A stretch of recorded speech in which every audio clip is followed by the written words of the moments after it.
এবং যখন পর্যন্ত আমরা বেঁচে আছি আল্লাহ আমাদিগকে হায়াতে রেখেছেন, এই জন্য আল্লাহর শুকরিয়া আদায় করে আমরা সকলেই পড়ি আলহামদুলিল্লাহ।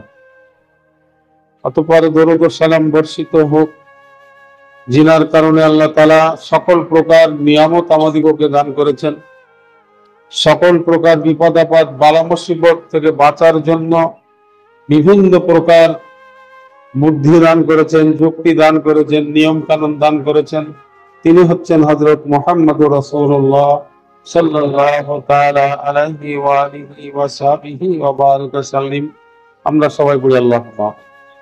হাজরান মুহাব্বাতান, আল্লাহ তাআলা যাকে সুযোগ দেন তিনি একমাত্র আল্লাহর ইবাদত করতে পারেন, আর যাকে সুযোগ দেন না সে হাজারো চেষ্টা করলেও আল্লাহর ইবাদত করতে পারবে না।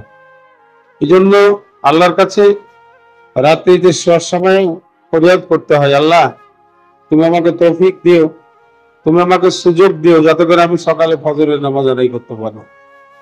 আবার ফজরের নামাজ আদায় করে আল্লাহর কাছে এটা আরজ করতে হবে, আল্লাহ তুমি আমাকে সুযোগ দিয়েছো তাই আমি ফজরের নামাজ আদায় করতে পারলাম, তুমি আমাকে যোহর আসর মাগরিব আবার এশার নামাজ আদায় করার সুযোগ দান করো।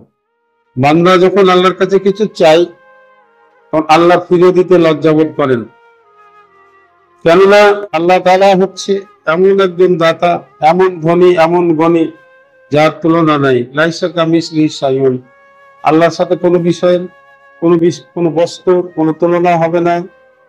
তিনি এক অদ্বিতীয়, তিনার কোনো শরীক নাই, তিনার ছেলে নাই, মেয়ে নাই, বিবি নাই, বাচ্চা নাই, পিতা নাই, মাতা নাই। আল্লাহ এক অদ্বিতীয়।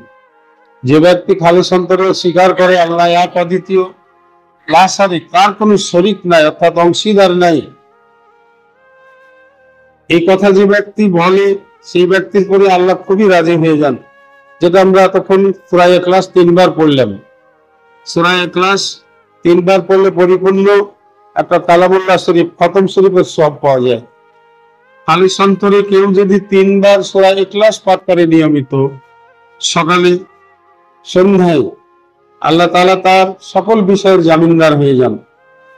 বান্দার খালিস নিয়তটাই হচ্ছে হাজার হাজার তসবিহ তাহলিল জিকির ফিকির করলে হবে না, সেটার ভিতরে খালিস থাকতে হবে, খলুসতা থাকতে হবে। আপনি একবারই আল্লাহ শব্দটা বলেন না কেন, সেই একবার আল্লাহর ভিতরে কি মাধুর্যতা আছে।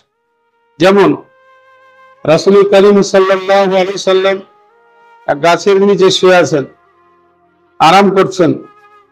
এক কাফির বেকুব তলোয়ার নিয়ে এসে রাসূলুল্লাহ সাল্লাল্লাহু আলাইহি ওয়াসাল্লামকে হত্যা করার জন্য আসছেন। রাসূলুল্লাহ সাল্লাল্লাহু আলাইহি ওয়াসাল্লাম চোখ খুললেন, মুহাম্মদ এখন আমার হাত থেকে তোমাকে কে বাঁচাবে? তিনি বললেন আল্লাহ। যখন আল্লাহ বলেছেন তলোয়ারটা ছুটে পড়ে গেছে, অজ্ঞান হয়ে পড়ে গেছে কাফির।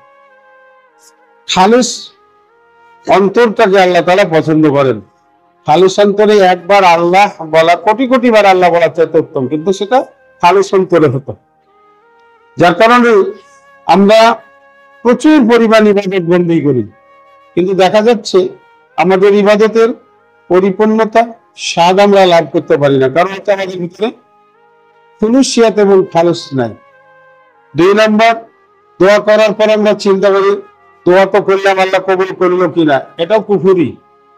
আপনাকে মনে করতে আমি আপনাকে বলেছি আল্লাহ আমার দোয়া কবুল করতেন, দোয়া কবুল করেছেন, সেটা একটা সিরিয়ালের ব্যাপার আছে। আপনি চেয়ারম্যানের কাছে, মন্ত্রীর কাছে, প্রধানমন্ত্রীর কাছে কোন অ্যাপ্লিকেশন করছেন, দরখাস্ত করছেন, সেটা আপনার সিরিয়াল মতোই কিন্তু আপনাকে দেখা হবে। তো আল্লাহ তাআলার কাছে এরকম ফরিয়াদ আমরা যেটা করবো আল্লাহ কবুল করবেন। আল্লাহ ফরিয়াদের ফরিয়াদ কবুল করা পছন্দ করেন, কাউকে আল্লাহ ফিরিয়ে দেন না। 3 নম্বর হচ্ছে আপনি রাত্রিতে যখন ঘুমাবেন তখন চিন্তা করে নিতে হবে যে আমার ঘুম ভাঙতেও পারে নাও পারে।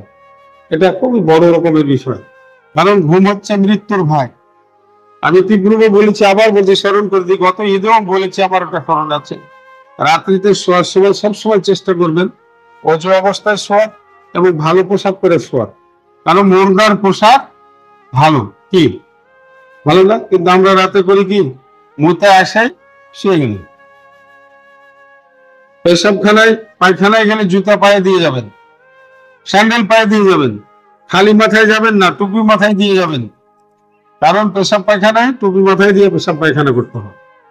কারণ মাথাটা হচ্ছে আরস, মাথা মানুষের আরস, আরস সবসময় ঢেকে রাখবেন। পায়খানা পেশাবখানার ভিতরে যদি পরিষ্কার পরিচ্ছন্নতা না থাকে তাহলে পায়খানা পেশাবখানায় ওযু করা মাকরুহ তাহরিমি, হারামের কাছাকাছি। যার কারণে যখন গোসল করতেও ঢুকলেও পায়খানা পেশাবখানাকে একটু ভালোভাবে ধুয়ে নিয়ে গোসল করতে হয়। আর কোথাও হয়তো কোনো নাজাসাত, কোনো অপবিত্রতা লাগে থাকতে পারে, এগুলো জ্ঞান করবেন। রাত্রিতে ভালো পোশাক পরে যদি আপনি শোন তাহলে ভালো ভালো স্বপ্ন দেখবেন।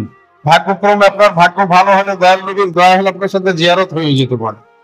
কিন্তু আমরা শোয়ার সময় যত রকমের ছিঁড়া ফাটা খারাপ পোশাক পরে শুই। আর অজুর তো শতকরা দেখা যাচ্ছে যে 80 জনের ভিতরে অজু সম্পর্কে কোনো জ্ঞান থাকে না। এটা খেয়াল রাখবেন। আল্লাহ তাআলা আমাদের বুঝার তৌফিক দেন। আমরা এখনই নামাজ ইনশাআল্লাহ শুরু করবো, এতে কোনো সন্দেহ নেই। আশা করছি আপনারা ফেতরা দিয়ে আসছেন। যদি ফেতরা শোধ করেও না আসেন তাহলে ঈদের নামাজ পড়ে গিয়ে পারতপক্ষে চেষ্টা করবেন ফেতরা পরিশোধ করার। সব জিনিস মানে ঋণ ধার করে শোধ করা যায় না, কারো কাছ থেকে টাকা ধার নিয়ে ঋণ পরিশোধ করা যায় না। কিন্তু ফেতরার টাকা আপনার ক্ষমতা থাকলে ধার করে ফেতরার টাকা শোধ করা যায় যাচ্ছে। কথা কি বুঝে আসলো? ঋণ আপনার কাছে কেউ টাকা পাবে কিন্তু ধার করে শোধ করা যায় নাই। কিন্তু ফেতরা আপনাকে ধান করে শোধ করতে হবে। ভাইয়ের কাছ থেকে নেন, বন্ধুর কাছ থেকে নেন, বান্ধবের কাছ থেকে গেলেন, ভাইরে আমাকে কয়েকদিনের জন্য কিছু টাকা ধার দেন, ফেতরা শোধ করতে হবে। সারা মাস যে রোজা রাখতে, রোজারও তো একটা রোজার একটা খামতি গলতি আছে। যারা রোজা রাখতে পারেননি শারীরিক অসুস্থতার কারণে, তারা ফিদিয়া দিবেন। রোজার কোনো কাফারা নাই। কাফারা কখন হয়? যদি আপনি ইচ্ছাকৃত রোজা না করেন তাহলে আপনাকে কাফারা দিতে হবে। ঠিক আছে না? ফিদিয়া হচ্ছে কি? বদলা। ফিদিয়া হচ্ছে কি? সন্দেহমুক্ত হওয়া। ফিদিয়া হচ্ছে কি? ঋণ পরিশোধ করা। ফিদিয়া হচ্ছে কি? আল্লাহ এবং রাসূলকে খুশি করার একটা নিয়ম। তাহলে যারা অসুস্থ অবস্থায় রোজা রাখতে পারেননি তারা কি করবেন? প্রত্যেকটা রোজার বদলে আপনি রোজা রাখা এবং ইফতারে কত খরচ হতে পারে সেই আন্দাজ গরিব দুঃখী কাঙাল মিসকিনকে দান করে দিবেন। এটা নিয়ম। অনেক মানুষের একটা ভুল আছে, যেটা এবার রমজান আমি অনেক মোবাইলে আমাকে বলেছি যে করে কি, অসুস্থ রোজা রাখতে পারছে না, কাউকে দিয়ে রোজা রাখালো। এটা একেবারে হারাম। কোরআন হাদিস ইজমা কিয়াস মতে কারো বদলে রোজা রাখা হারাম। প্রশ্নটা হলো এই যে আপনি যে লোকটা আপনার রোজা বদলে করছে খায়া, অরোজাটা কে করলো? অরোজাটা কে করবে? এই কারণে রোজার বদলে কাউকে খাইয়া রোজা রাখা যাবে না। আপনি পারছেন না, আপনার শারীরিক অসুবিধা, কোন মায়ের গর্ভে সন্তান আছে, সন্তানের কারণে সে রোজা রাখতে পারছে না। কোন মায়ের সদ্য বাচ্চা হয়েছে, বাচ্চা হওয়ার কারণে সে রোজা রাখতে পারলো। তো বাচ্চা 40 দিন পার হয়ে গেলে তাকে ফিদিয়ে দিতে হবে। আর 40 দিনের ভিতরে সে যদি মানে এই 30 দিনের ভিতরে যদি রোজা রাখতেও তার কোনো গুনাহ লিখা হবে না। সন্তান প্রসবকারীর কোনো গুনাহ আল্লাহ লিখা হবে না। সে যদি রোজা পরবর্তীতে নাও করে আল্লাহ তার কোনো গুনাহ রাখবেন না। কারণ মুসলমানদের উপরে আল্লাহ কোনো বোঝা চাপান নাই। লাই করা হাফিদ্দিন, ইসলাম ধর্মে কোনো বাড়াবাড়ি নাই। এটা খেয়াল রাখবেন। ঋতুস্রাব হয়ে গেছে রোজা মাসে, কোনো মা বোন যে কয়দিন রোজা রাখতে পারলো না, যদি পরবর্তীতে ভালো হয়ে গেল, ভালো হওয়ার পরে যদি সুযোগ পাই তাহলে সে বাকি যে রোজা করে তার রমজান মাসে মাসিক হওয়ার কারণে তার নষ্ট হতে রাখতে পারে। খোদা না করে যদি সে না রাখে তো গুনাহের কবিরা আল্লাহ লিখবেন না। আল্লাহুম্মা সাল্লি আলা সাইয়্যিদিনা মুহাম্মাদিন ওয়াসিলাতু ইলাইকা ওয়া আলিহি ওয়া সাল্লিম। আল্লাহুম্মা সাল্লি আলা সাইয়্যিদিনা মুহাম্মাদিন ওয়াসিলাতু ইলাইকা ওয়া আলিহি। সকলে দাঁড়িয়ে একটু কাতার সোজা করে নিই।